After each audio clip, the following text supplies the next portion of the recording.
Alright, Lord of the Rings. We're going to be building our first deck in Historic, starting with Frodo, Smeagol, and Bilbo, sorry. So these are our three main pieces here for the Ring Tempest. We're also testing out the Flame of Andor. I ran out of wild cards, so I've got to get more of them later. We're also running King of Oathbreakers and Aragorn the Uniter. I don't know the state of Historic right now, so we're going to play in casual queues and just test it out.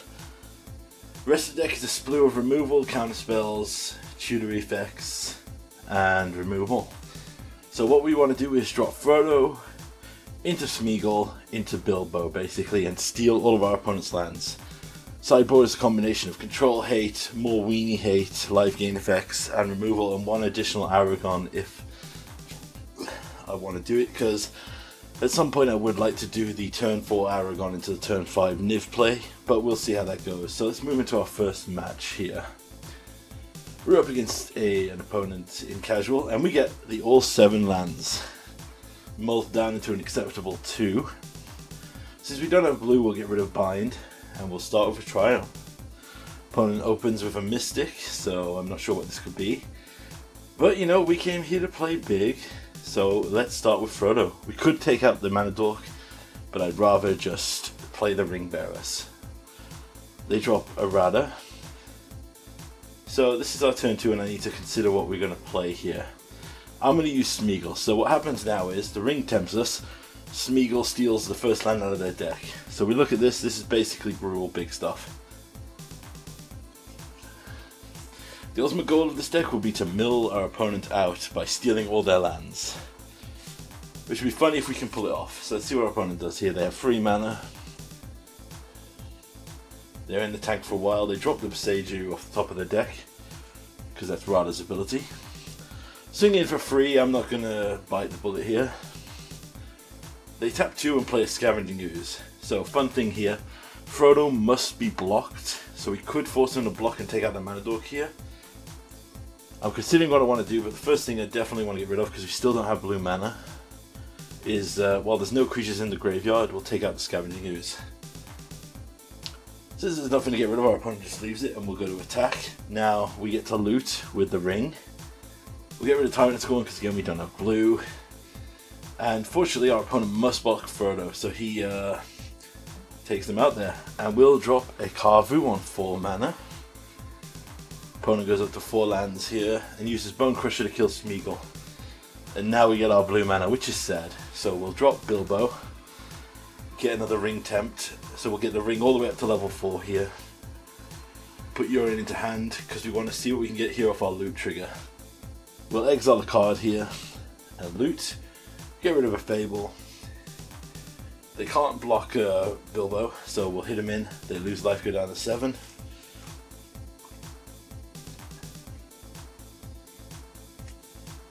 We wait on their turn here.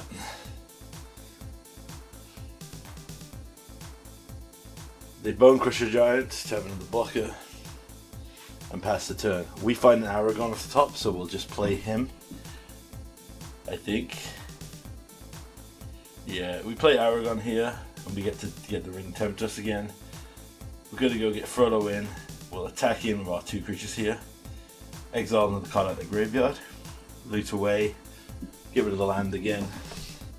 Frodo is unblockable here because of the ring's ability. So they're going to double block our Karvu to kill it. So they still take 4 here. We'll kill Radha because it has the ability to be pumped here. They lose it and go down to 3. So the cool thing I could do here is try to find a red spell because Aragorn would kill them off his red ability. They drop a Shivan Devastator. So I'm going to cast Assemble the Team here to find a red spell. But in response our opponent just concedes. They also know that they're dead to Frodo's attack. So I try to sideboard here, and I'm still learning with the deck, so I bring in tons of interactive spells. They're very creature heavy, so I'm thinking what to get rid of. So I take the Bind to Society out. And I then decide maybe I'll go down a couple of these Lord of the Ring cards, because I drew very consistently that game.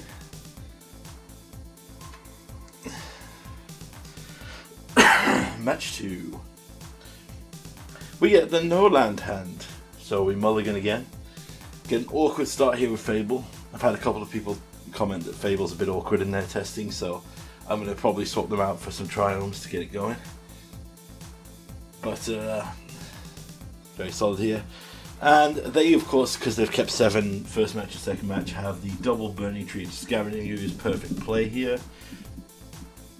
So what we can do is we can Lightning Helix the Skoos before it gets too big.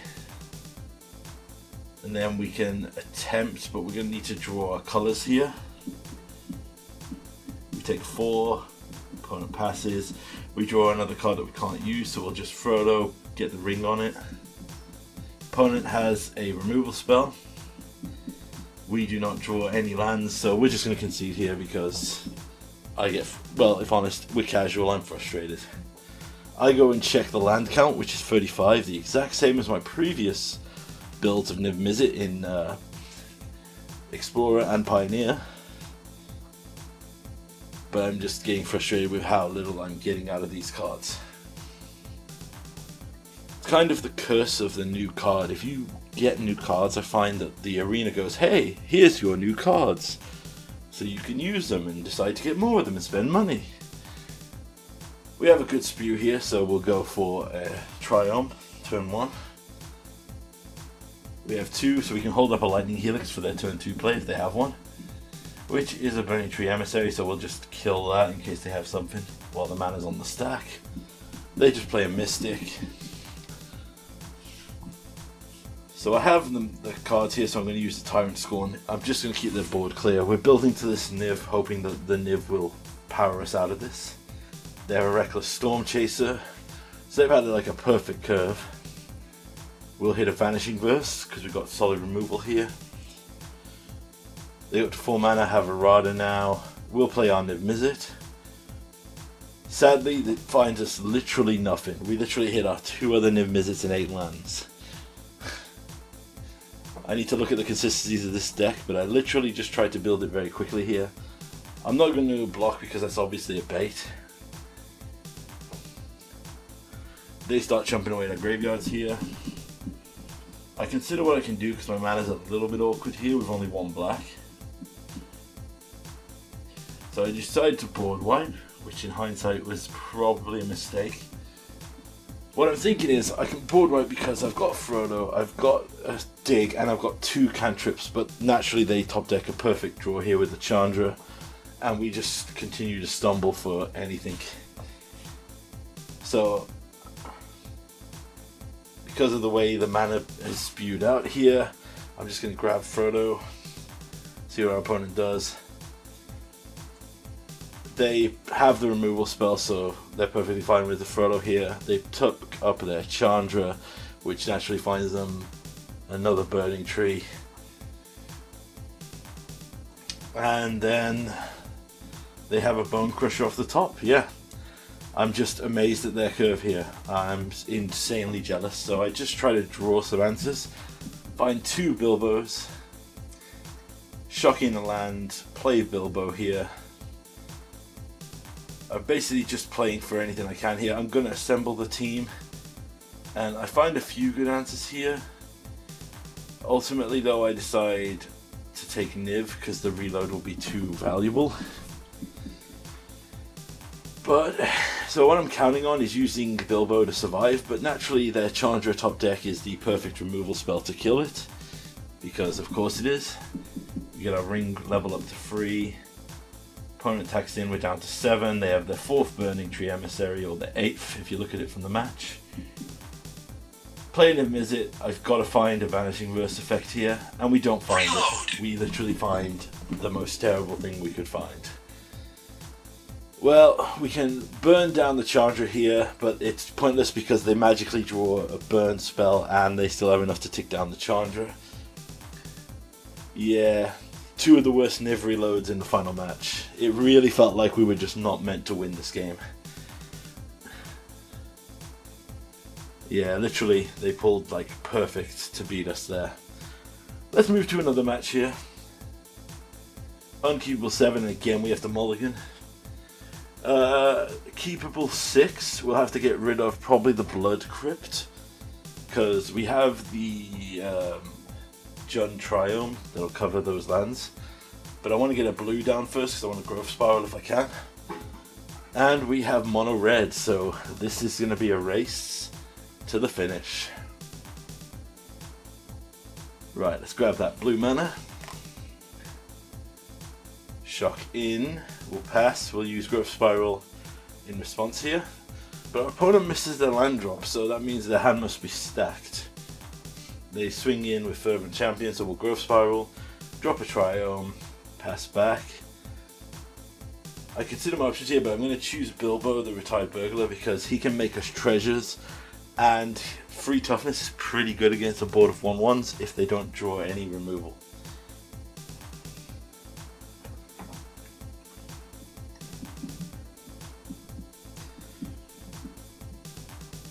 Opponent draws Castle Emberwith, plays Robber of the Rich. They are tapped out here, so they go to combat and swing in. I'm going to take out the Flameblade Charger here while I can, so we ultimately lose the thing here. Now we've got enough mana to rip apart the Robber of the Rich and then put Yorion into hand. Basically, I want to play Smeagol and then use Yorion to blink here. We see a Annex, we drop a Triome. I choose to play Yorion first here because I'm pretty sure Embercleave is coming and I want as big of a board presence as possible. Ring goes up to level 3. They swing in. I'm going to block with Yorion here. I'm 90% sure they'll have removal, which they do with a Frostbite. But I'll trade a huge creature for little ones here. We have enough spray here, so we'll use Smeagol into Territorial Karvu and pass the turn. We just want to come up the board and block here, because like I said, I'm 90% sure we're going to get hit with a Embercleave. Annex of the Forge comes down, and they pass. We find the Flame of Andor and the Bind to Society, so we're pretty set up here if they go for the swing. They play another Fervent Champion. 2 mana up, clearly an Embercleave, so they swing in. Right, going to their turn, we're going to declare our blockers like this, because we can use our removal spells to stop Annex and shrink him down so we don't lose. So let's counter with Bind to Society the Embercleave. Then we can use the Flame of Andor to kill the Robber of the Rich, which will lower Annex's power down to 4. And we get another card here, so we'll just pass again. We got to play defense because they could just have more burn in hand in the way of a. Yep, there's a Robber of the Rich. The Castle Emberwith with a Robber of the Rich here could be lethal.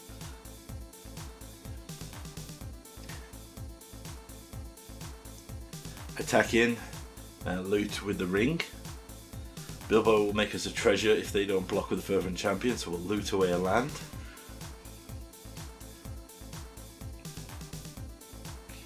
They use the Romric Knight to pump it up, but then don't declare the blockers, which is really weird. Or they were just trying to shrink their hand down, maybe? I have no idea.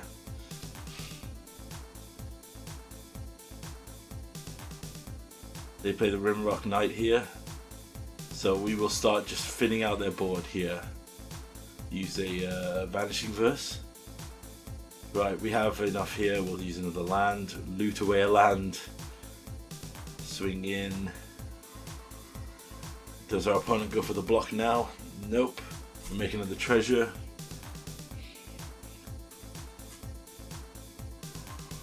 Very grindy matchup here. Right, they go for combat. Now I know they have Castle Emberwith here, so I actually decide to change my blocks. I think Smeagol's going to die anyway, so we'll put Smeagol in front of this so they don't get any value out of what they want to do. However,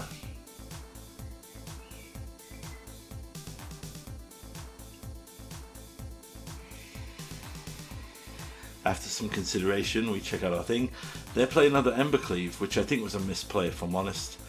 I feel after we Vanishing Verse this, that Castle Emberwith was probably the best play. Pump up all their 1/1s into 2/1s. So we'll Vanishing Verse, late Bone Crusher our Smeagol. Go down to 7. We draw a card here which is perfect for us, which is the Kolaghan's Command. So we can live dangerously here. So what we're going to do is we're going to attack with everything. So my plan is we're going to exile the graveyard, loot away a land, draw another land.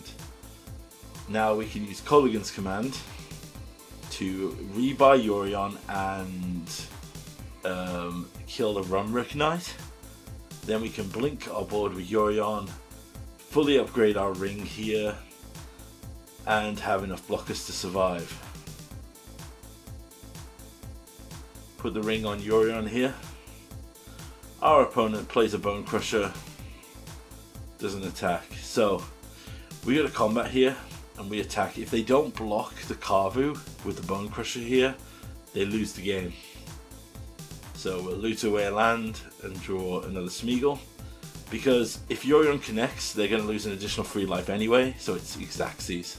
Yep, we killed someone with the ring, which was perfectly what we want. So again, it's aggro, so let's bring in removal and kill spells. I consider the Cosmic Rebirth, but decide against it because I think that while it will be good, I don't think it'll be game winning.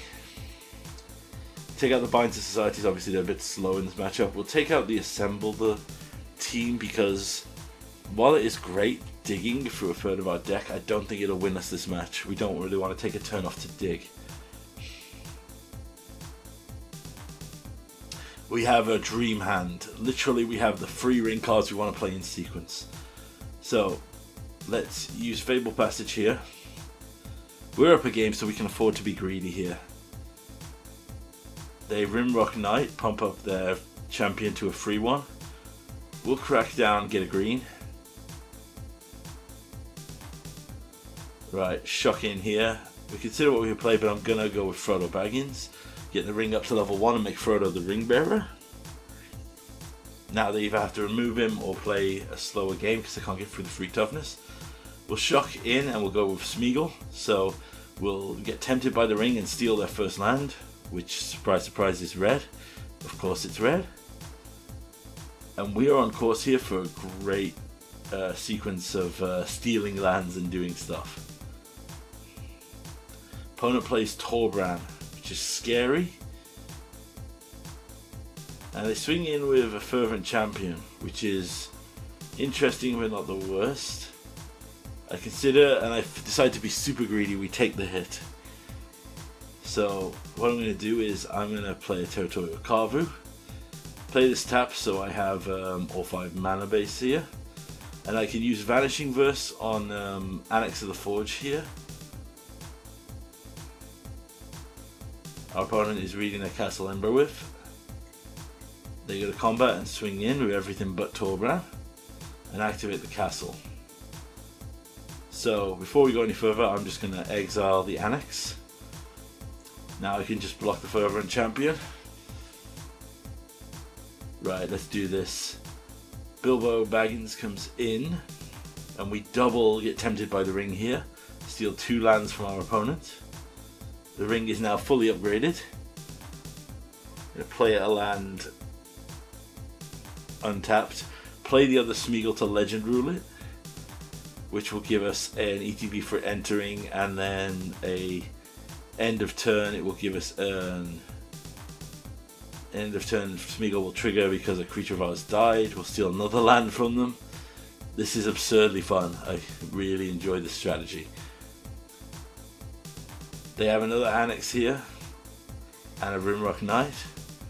So we are pretty close to dead here. We play our land. I consider my options here and I decide I'm going to go for an attack with Bilbo. We loot away another Frodo. So it was Frodo. And then we drain him for free. I'm going to put Yorion into hand here and show you the crazy synergy of this. So, because another legendary enters, Frodo will trigger again, triggering Smeagol. Now we'll blink our entire board. We get another trigger because Bilbo left, but not. And then end of turn, we get 4 attempts from the ring for this. So we'll steal 4 lands of our opponent and continue to mill them down. Now, I don't think this is an S tier strategy, but this is really fun, and I think I'm going to probably use this as a cornerstone in Historic. Just maybe tweak the rest of the deck to build around it. Heck, maybe even try it in, well, I don't want to try it in 60 because I want Yorion to blink. So they swing in here, and I'm concerned this could be a lethal attack, so we'll use 2 blocks here on the Annex. Double block with Frodo and Bilbo here. Keep Smeagol alive because Bilbo will trigger the Ring Tempt if he's not there, but we could just be dead here to the Embercleave, but they just pump the teams instead. So we lose a lot of stuff here, get tempted by the ring, steal another land. They play Robber the Rich. We draw another Frodo. So I consider here, what's the best option here? Do I have enough to play both Frodo and Niv and do what I want to do? And I decide that I'm just going to be greedy. So Frodo will get tempted by the ring, steal another land. We'll play Niv Mizzet, who will trigger Frodo and his reload. We find 4 cards, very solid. Smeagol steals more lands here. So we just need a lot of blockers for all these 1/1s that could all become like 5/5s with a bit more incentive. However, they go to combat here and attack. And they exile one of our Vanishing Verses in a land. However, there's one thing they didn't consider here. So they pump their team here.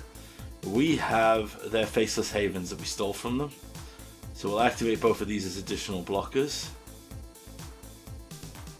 And then we'll start blocking down the list here. So only one of the tokens gets through here and they lose their entire board. I use Rip Apart here to kill the Robber of the Rich. I'm on 3 life here, so I swing out for a full swing, which is, we're going to double loot here. We find a Flame of Undor, and now a Vanishing Verse to kill like 2 or 3 things. We could have actually won if we swung with the Faceless Haven, but I didn't see the second one, so we'll play a Smeagol here and pass the turn.